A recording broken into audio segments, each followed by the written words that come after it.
Hi, in this video I'm going to show you how to check your bet slip on 1xBet. This is really easy. Before we continue, I have something special for you. I invite you to create a professional 1xBet account, and to do so you have to click on register. Next, on full.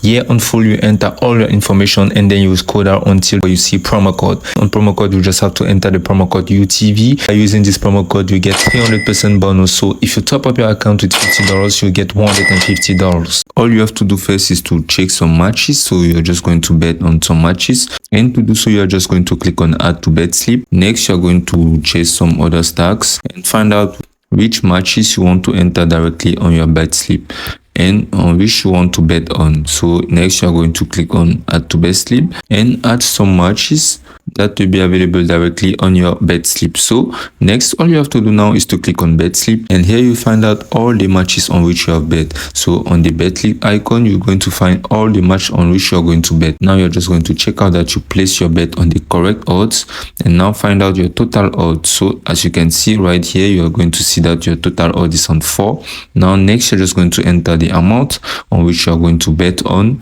and next you're just going to confirm the bet by clicking on bet, and your bet will be placed correctly after you have checked all of this on your bet slip available directly on 1xBet. And it is as simple as that.